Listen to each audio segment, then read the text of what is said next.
Welcome to the Money Show Las Vegas 2017. I'm Matt McCall. Thanks for joining me. Joined by Kevin Caron. He's portfolio manager at Stifel. Kevin, thanks for joining us.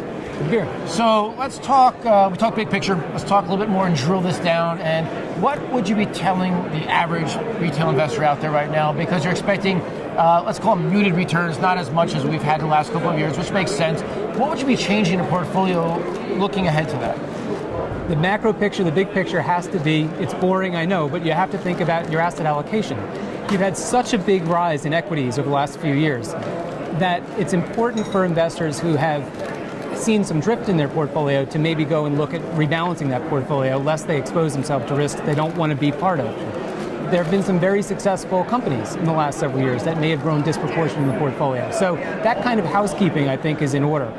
But when you get into individual securities, this is where it becomes very profitable to make some changes.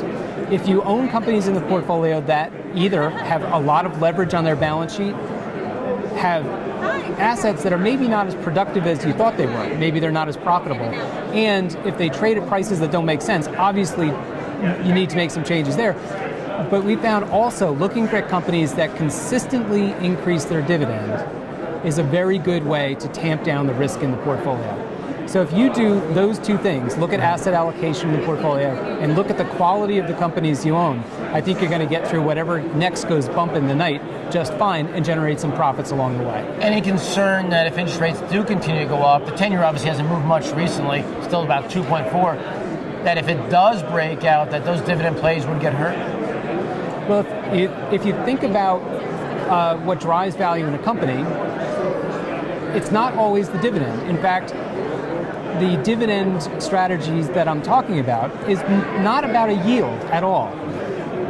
I'm talking about increasing the dividend. And companies that tend to do that tend to have good balance sheets. Sure. They tend to have reasonable optimism about their future. They tend to have the cash flow to make that commitment to shareholders.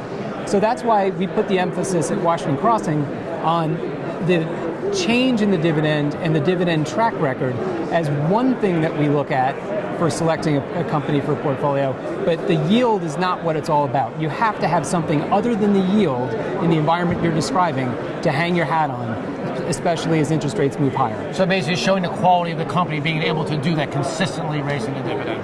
Yes, and much more so even than stock buybacks, because the dividend increase is a very outward, tangible sign of management's commitment to shareholders, we believe, and it's much more favorable than even a dividend increase, dividend buyback. So focus on that. Focus on dividend behavior, not necessarily the buybacks. Okay, excellent, great advice. Kevin Caron, portfolio manager of Stifel. Thanks a lot for joining us.